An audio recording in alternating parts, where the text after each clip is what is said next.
Welcome back to Breaking Down Bergman and part 2 of our discussion of The Seventh Seal.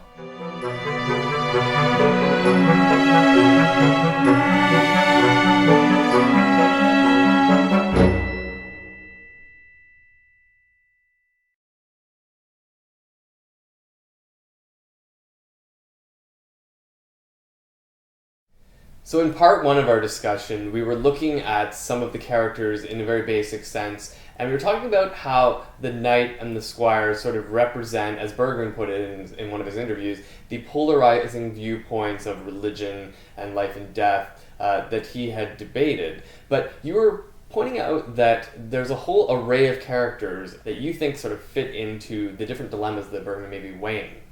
Yes, and I think while the knight and the squire are both very significant, they're not polarized. There are a number of other characters who, all in their own way, contribute something to the meaning of the film and how Bergman, or maybe the different ideas that Bergman has about how to approach living life and what it means to live the right way, if there is a right way.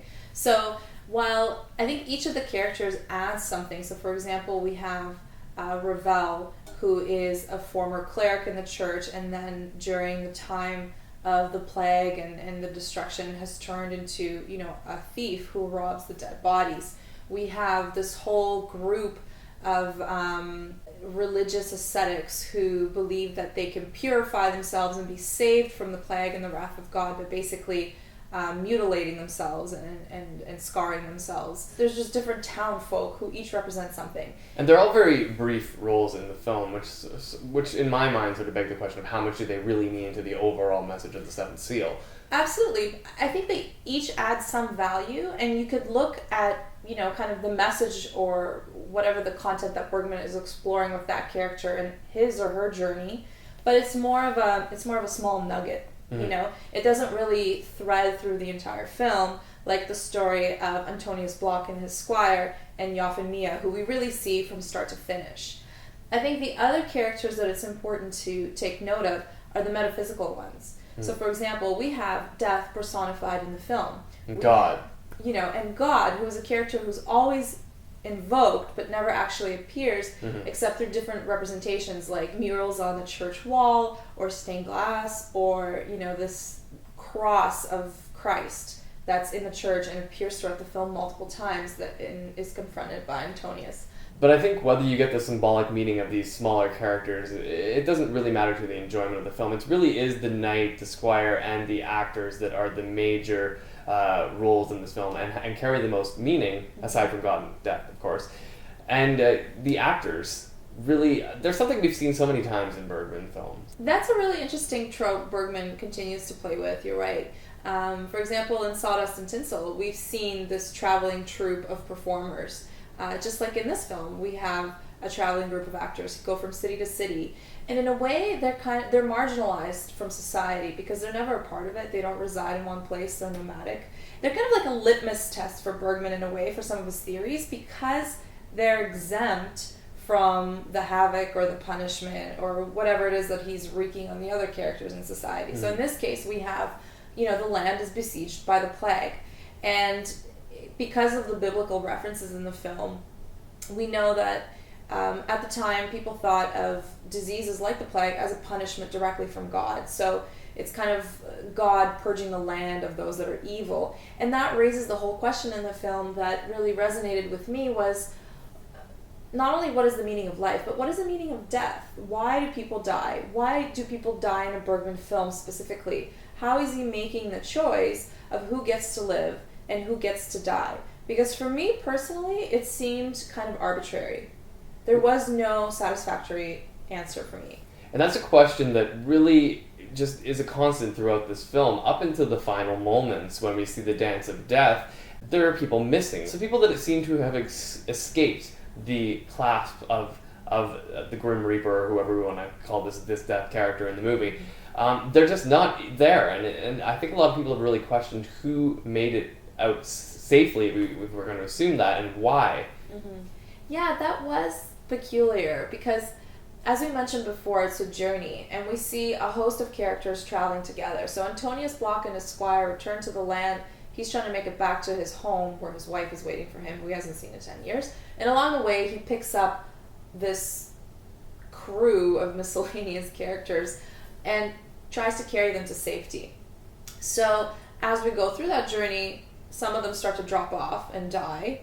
And the end of the movie, you think they're going to safety, but in reality, we know that they're actually going to their death, because Antonius is confronted by death at the beginning of the film without any of the other characters being aware. Mm-hmm. And so that is a burden that he's carrying throughout the entire film as he struggles with the questions of mortality and why he's on Earth, and has he been a good man? Has he lived up to this vision of himself that he had at the beginning when he first embarked on his crusade? And I think what he comes to realize through that confrontation with death is that he hasn't lived. And that's really, I think, the very devastating part of this film that it really touches viewers, is the fact that we have a man who, on the brink of death, has realized that his life has been a waste. So perhaps that's why he challenges death to that game of chess at the beginning of the film, and that game that doesn't really get resolved and continues throughout the film. Yeah, the game is definitely strategic, and I think at first his challenge was more for himself. He sees death as kind of the intermediary between him and God, which is the person he ultimately wants to confront to get answers. And obviously, because he's human, he has to die before he can see God, who is immortal. So, but in this film, we have it literally happening. As the game progresses, Antonius comes to the realization that he will not get answers.